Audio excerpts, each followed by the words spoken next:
Olá, muito boa tarde. Começa agora o programa Mercado Futuro.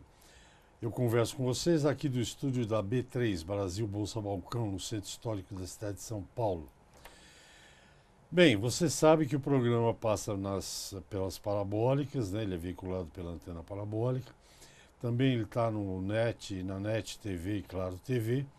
E simultaneamente ao que você está vendo pela televisão, você pode ver pelo Facebook na página do canal.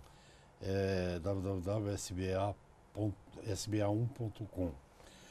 E o programa Mercado Futuro agora entrou nas principais redes, então tem outro tipo de informação além das entrevistas. As entrevistas, como é que eu vou fazer agora, elas vão para uma página do mercado no YouTube, lá fica. Você pode assistir quando quiser, quantas vezes quiser. Além disso, tem página do programa no LinkedIn, no Face, no YouTube, no Twitter, enfim, com boletins que eu gravo nos lugares, por exemplo. Agora, durante esta semana, eu vou passar pela AgriShow lá em Ribeirão Preto, devo gravar algumas coisas lá, e em seguida eu vou para Uberaba, na Expo Zebu, de onde também gravarei boletins que irão para uma dessas redes aí, seja o YouTube, o Instagram, o Facebook, enfim. Então você tem mais informação, com mais periodicidade, né, com mais informação. Bem, eu não sei se eu poderia chamar o Brasil do país do imposto, mas aqui a gente tem muito imposto. Nós da cidade, quem vive no campo, os empresários rurais, nós temos impostos federais, que vem lá da capital. Temos impostos estaduais, aqui do governo do estado. E temos impostos municipais, quer dizer, é uma festa de imposto. Eu, por exemplo, recentemente tive prestando minhas declarações a uma entidade que nunca esquece da gente. Até teve aí, circulou nas redes aí uma brincadeirinha. Quando você está triste, quando você está deprimido, não fique, porque nós nunca esquecemos de você. A Receita Federal, o Fisco. Eu tive que declarar o imposto de renda como todos nós. Bom, ponto. Nós temos um imposto aqui que é um imposto territorial rural, que é um imposto que os donos de propriedades rurais pagam, como a gente paga o imposto predial territorial urbano, que é o IPTU. E saiu uma instrução normativa, se eu não estou errado, de número 1877, que motivou eu convidar para vir aqui a doutora Fernanda Teodoro Arantes, que é advogada, trabalha no escritório JBM Mandalite, e ela vai explicar para a gente algumas coisas sobre o ITR e o que você deve fazer, porque você sabe que se não pagar imposto dá cadeia, ao contrário de outras coisas. Doutora, muito boa tarde. Muito obrigado pela sua presença. Essa instrução mudou tudo ou mudou algumas coisas só? Oi, Reste, obrigada pelo Imagina. convite. Essa instrução normativa, o que acontece? Como a gente teve aí a municipalização, digamos assim, do ITR, com isso vieram algumas obrigações para os municípios cumprirem, né? Então, desde 2005, quando a Receita Federal deu a oportunidade para os municípios aderirem a convênios em que eles ficariam responsáveis pela arrecadação, fiscalização, com a arrecadação e cobrança aí de 100% do ITR. Mas com isso também vieram algumas obrigações. Dentre elas, todo abril o município ele deve declarar para a Receita Federal qual que é o valor da terra nua, né? E muitas vezes, quando ele não faz isso, e o ano passado a gente teve aí alguns municípios que tiveram até a denúncia desses convênios. Então, assim, deixaram de ter a possibilidade dessa arrecadação de 100%. Essa nova instrução normativa, que foi publicada agora em março, o que ela traz? Ela traz uma obrigação que é muito bacana, porque antes o município não tinha uma obrigação tão substanciosa com relação ao valor da terra nua. O que ela fala? Ela fala, olha, município, agora vocês devem declarar para a Receita Federal qual que é o valor da terra nua. Mas, para isso, vocês vão ter que analisar a aptidão agrícola do imóvel, a localização do imóvel e o tamanho do imóvel. E essa declaração, com essa análise desses critérios, esse levantamento, terá que ser feito por engenheiro com registro no CREA e no CONFEA. Então, e também obedecer uma metodologia científica. Então, hoje, para a apuração do ITR pelos municípios, que é a apuração aí do valor da terra nua, da base de cálculo, eles terão que obedecer esse critério.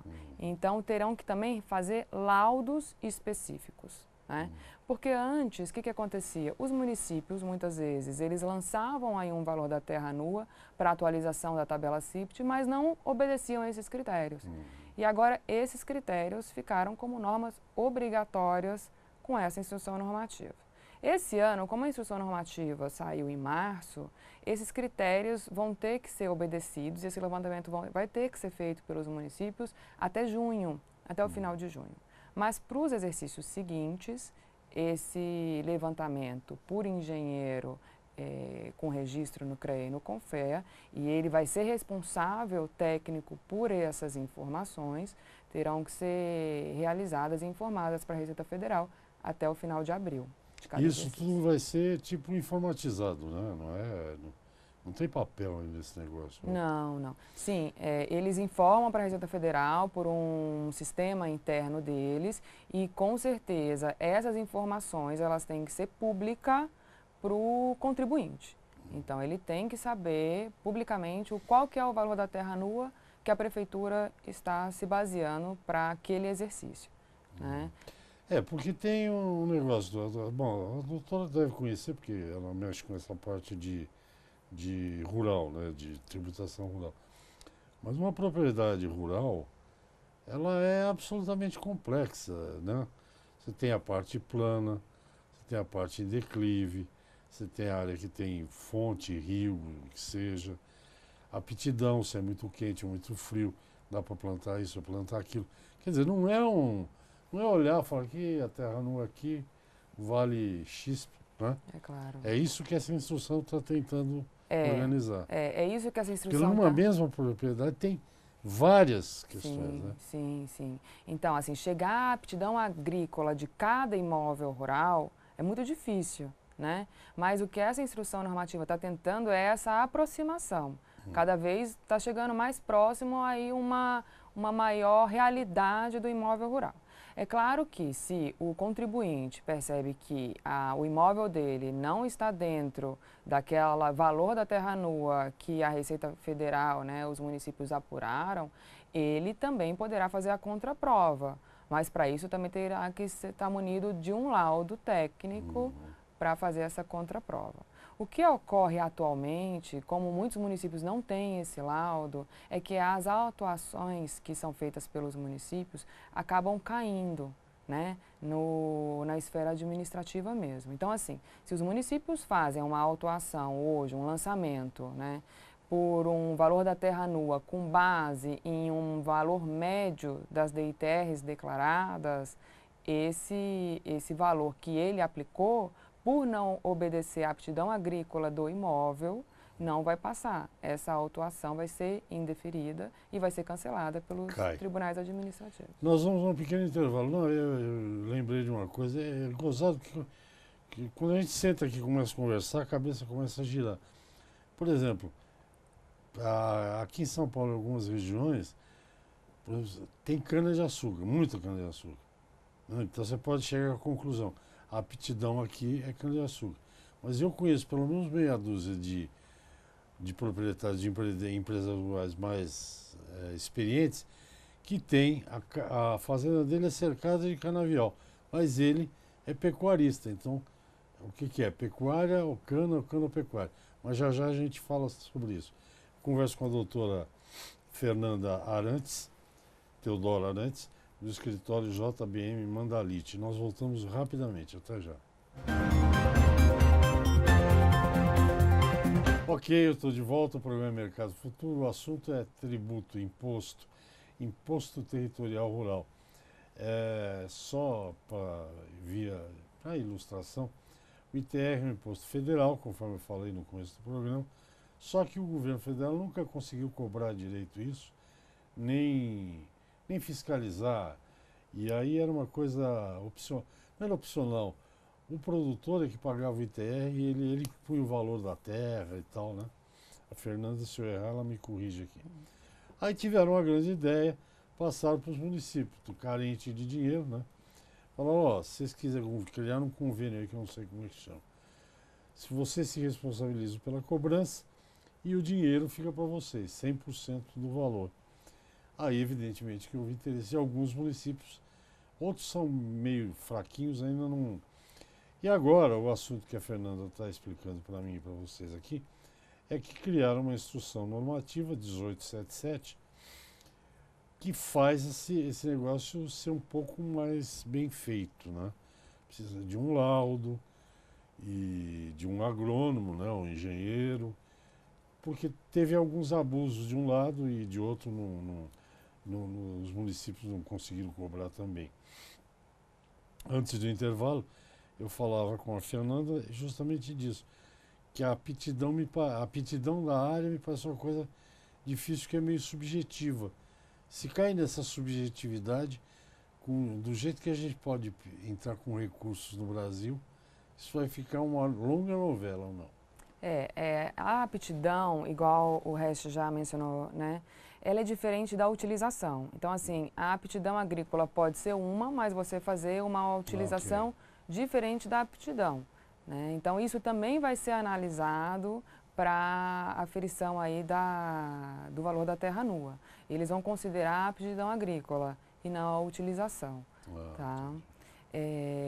Como a gente já mencionou, o que acontece? Essa instrução normativa, a trazer esses critérios que são importantes aí para a apuração do valor da terra nua, aparentemente é um ganho para o produtor rural, porque antes o município autuava sem ter um método de apuração desse valor da terra nua, e o contribuinte, o produtor rural, o proprietário ou o possuidor, ou quem tem domínio útil, teria que se defender. Então, muitas vezes tem um custo alto aí para procurar um advogado e apresentar um laudo. Então, assim, muitas vezes a subavaliação do próprio lançamento do contribuinte, do produtor rural, ele tinha que justificar com um laudo técnico. Mas, para o município fazer a autuação, ele não precisava apresentar um laudo técnico. Entendi. Então, aí a gente tinha e ainda tem um problema aí de isonomia, né? Então, enquanto o proprietário rural ele precisava de um laudo técnico, o município para autuação não. Então, com essa instrução normativa, a gente tem aí uma equiparação das obrigações, né, com relação à prova do valor da terra nua. Tá, e para eu entender, quando o imposto é feito em cima do valor da terra nua, porque aí o imposto fica mais barato, é isso? Não, com melhoria, o valor da terra sobe, né? É porque o valor da terra nua, na verdade, ele não leva em consideração as benfeitorias, então é só realmente o valor da terra, né? Então, assim, até tem as áreas de exclusão, que são reserva legal, APP, essas áreas não entram no cômputo do valor da terra nua. Então, assim, a gente ainda tem uma outra discussão com relação à prova da reserva legal e da APP para exclusão do valor da terra nua. Então, assim, se a gente tem uma reserva legal que não tem na DITR a declaração do número do CAR, possivelmente essa exclusão da reserva legal, ela não vai ser possível ser feita. Então, assim, a gente tem umas obrigações acessórias ainda que são obrigatórias para exclusão, para isenção do valor da terra nua. Então, assim, com relação à APP, a gente tem aí uma grande discussão com relação à entrega do ADA. Então, se entregou o ADA, você pode excluir... O que é o ADA? O ato declaratório ambiental, que é entregue ao IBAMA. Então, é uma obrigação ambiental, mas que te dá aí o direito à exclusão da APP do valor da terra nua. Então, assim, essas áreas teria que ter feito essa obrigação acessória para poder ser excluída.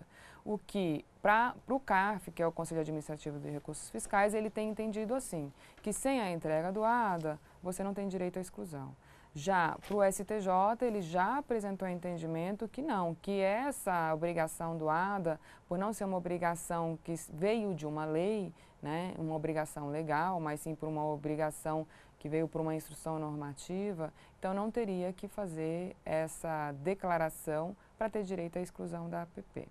Quer dizer, o cidadão que tem uma fazenda, ele tem que fazer uma declaração da área de preservação permanente, APP, tem a reserva ambiental, né, tem a reserva legal, para que ele não pague imposto sobre isso. Sobre essas áreas. São áreas isentas do ITR, né?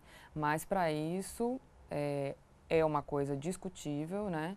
Então teria que fazer a apresentação do CAR, e está registrado o número do CAR na DITR, e a averbação na matrícula também da reserva legal, e a APP discute-se aí também a obrigatoriedade de apresentação do ADA ou não. O CAR é o Cadastro Ambiental Rural, acho que vocês sabem disso melhor do que eu, né? Mas só por via das dúvidas. O que é curioso é o seguinte, por exemplo, no Mato Grosso, uma entidade aí do setor agrícola descobriu que muitos fazendeiros lá têm área de preservação maior do que eles precisam pela lei, né? Sei lá tem lugar que acho que é 20% só, tem lugar que é 65% de área preservada. 35%. Sabe o que ele resolveu fazer? Porque o produtor, na verdade, no fim das contas, o produtor não está ganhando nada, ele está ganhando dor de cabeça com essa regularização fundiária. Ele foi para a Europa, essa entidade, falou para os europeus, não, isso é verdade, eu não estou inventando história, né? Vocês querem comprar soja de quem preserva mais do que a lei manda? E aí é que às vezes, sim, queremos. Então, quanto vocês pagam? Eu tenho lá um monte de produtor que preserva mais. Porque no fundo, quando a gente discute essa coisa de ITR, que seja até fundo rural, mas enfim, de preservação, é que isso tem um custo alto para o produtor, né, Fernanda? Sim, sim. A obrigação pela preservação é do proprietário. Então, preservar aquela área também tem um custo alto, porque você não vai utilizar na sua atividade e você ainda tem que manter ela intacta. Se pegar fogo, você toma processo. É sua responsabilidade manter essa área. Então, assim, mesmo áreas além do exigido legalmente como reserva legal, essas áreas, por tratarem de vegetação nativa, também estão isentas do ITR. Então, isso aí também veio um benefício legal, uma alteração legislativa, isentando essas áreas do ITR. Ok, eu converso com a doutora Fernanda Teodoro Arantes, do JBM Mandalite. É um escritório aqui na Zona Sul, ela deve ter feito uma longa caminhada para chegar aqui. E falando sobre o ITR, sobre imposto. No Brasil a gente tem que falar muito, porque tem muito imposto aí, a gente tem que saber como cumprir a nossa parte. Nós voltamos em 30 segundos, é muito rápido, até já. Ok, estamos de volta, já é o último bloco, eu converso com a doutora Fernanda Teodoro Arantes, que é advogada do escritor, trabalha no escritório JB Mandalite, perdão. Ela está me explicando aí para vocês também essas novidades do Imposto Territorial Rural. Eu imagino, Fernanda, não sei, você que trabalha nisso aí, que municípios grandes, sei lá, tipo Cuiabá, Ribeirão Preto, lugares, cidades grandes, que a prefeitura deve estar mais, digamos, com ferramentas melhores já funcionando.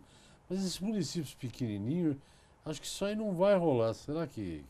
Qual é o teu feeling aí nessa história? É uma grande preocupação, porque os municípios pequenos, eles também têm interesse na arrecadação desse valor, porque a arrecadação hoje dos municípios é pequena, é um ISS, é o IPTU, são os repasses de ICMS. Então, assim, eles têm interesse, sim, principalmente nesses municípios em que a propriedade rural, né, predomina. Então, assim, possivelmente eles terão aí que se adequar, porque senão eles vão ter a denúncia do convênio e perderão essa arrecadação integral, né? O que é difícil, por exemplo, outro dia eu recebi um auto de infração de ITR sobre o exercício de 2016, liguei no município do Mato Grosso, São Félix do Araguaia, e eles não tinham aí o valor da terra nua para me passar.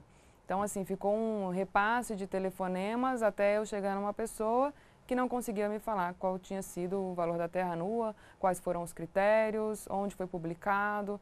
Então, realmente, o contribuinte ficava a ver navios com relação à sua defesa e também aí tendo um gasto gigantesco com a elaboração e contratação de laudos, né?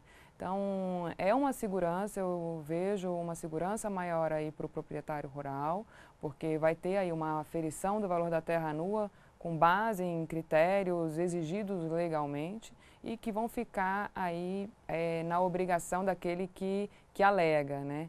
Antes ficava aí na obrigação do contribuinte fazer a contraprova. Isso tudo, de um jeito ou de outro, vai ter que ser público, né? Porque todo mundo vai ter que ter acesso a isso, né? Sim, é obrigatório que seja divulgado, geralmente eles divulgam no Diário Oficial Municipal, os valores e colocam à disposição também essa tarefa aí do levantamento, como eles fazem, né? Como eles chegaram a esses critérios e a esses valores. Então, assim, a análise desses critérios agora, feita por uma metodologia científica, também vai ter que ser divulgada para o contribuinte poder se defender. Por exemplo, qual foi o valor aplicado para a área localizada a 100 quilômetros de distância do município, para o tamanho da propriedade e a aptidão agrícola como soja, como cana, como plantação para gado, né? E me conta uma coisa, nesse caso do ITR especificamente, o passado não pode comprometer? Quer dizer, o cara tinha uma propriedade, declarava o ITR lá, o valor que sabe Deus onde ele tirava. Isso aí pode comprometer o futuro dele, porque agora vai ter um outro ITR, pode olhar e falar, mas o senhor pagava muito menos, o passado não tem problema. Não, o passado tem, sim, no direito tributário, como nos tributos sujeitos ao lançamento por homologação, eles têm aí um prazo de decadência de 5 anos. Né? Então, se não declarou nada, esse prazo de decadência para o fisco lançar é inclusive de 6 anos. Se declarou e pagou, mesmo que parcial, o prazo é de 5 anos do fato gerador, que é do fato da ocorrência do primeiro dia aí de cada exercício, que é o fato gerador do ITR. Então, assim, tem sim. Mas eu acho que com essa instituição normativa, que traz esses critérios aí, esse levantamento por um engenheiro habilitado e por uma metodologia científica, isso aí, para mim, já é só uma declaração do que já deveria estar sendo acontecendo, entendeu? Pelos municípios. Então, isso aí reforça as obrigações dos municípios que não realizaram esse levantamento dessa forma. Então, é mais aí uma forma de defesa do contribuinte, caso ele sofra alguma autuação para os períodos anteriores. Tem uma coisa positiva, né, Fernanda? Fernanda é de Uberaba, gente. Lá em Uberaba tem aquele queijo também da Canastra, aliás. É isso que eu vou procurar lá na Expo Cebu, o queijo Serra da Canastra. Tem gado, tem que ter. Mas tem uma notícia boa, além do queijo da Serra da Canastra, que é o seguinte: vai empregar um monte de gente, né? Engenheiro, não vai? Tem esse lado bom, né? Sim. Ou como consultor, sei lá. Realmente eles vão ter aí que procurar esses engenheiros habilitados no município. Esses engenheiros serão responsáveis pelos termos que ele está declarando aí nesse levantamento. É engenheiro agrônomo, florestal ou engenheiro? Engenheiro agrônomo. Engenheiro agrônomo. Aliás, a instituição normativa fala em engenheiro habilitado pelo CREA e pelo CONFER. O CREA é Conselho Regional da Agronomia. De Engenheiro, agrônomo. Então, presume-se engenheiro então agrônomo. vai arrumar emprego aí, ó. Que notícia boa. Isso aí vai vigorar agora, em junho, você falou, né? Todo ano o município tem que prestar essas informações para a Secretaria da Receita Federal. Essa é uma obrigação e um dos critérios aí para participar do convênio. Então, assim, se não declara, ele pode sofrer a denúncia desse convênio, tá? Então, todo ano, todo abril de todo exercício, tem que ser feita essa declaração. Dessa forma. Todo ano já tem que ser feito, mas agora tem que ser feito por um laudo científico. Então, para esse ano, esse laudo vai sair em junho. Então, todos os municípios têm que apresentar esse laudo até junho. O laudo, na verdade, ele vai dizer o valor da terra nua, isso que é... O laudo ele não vai trazer o valor da terra nua, ele vai trazer uma análise de cada aptidão. Então, assim, para imóvel a 100 quilômetros, por exemplo, ou 50 quilômetros, ele vai ter a distância, vai ter o tamanho e vai ter os valores com relação a... Então, assim, área de pastagem, área de cana... Soja, de cana. Isso. E aí o contribuinte, ao declarar, fazer a declaração, analisar a aptidão agrícola, a localização e o tamanho da área dele, com base nesse laudo ou outro laudo que ele tenha, ele vai fazer a declaração, porque quem faz a declaração ainda continua sendo o proprietário. É como imposto de renda, gente. Sim. Tem um nome isso, né? É um lançamento por homologação e tem os lançamentos de ofício, que no caso o IPTU já é um lançamento de ofício feito pela municipalidade.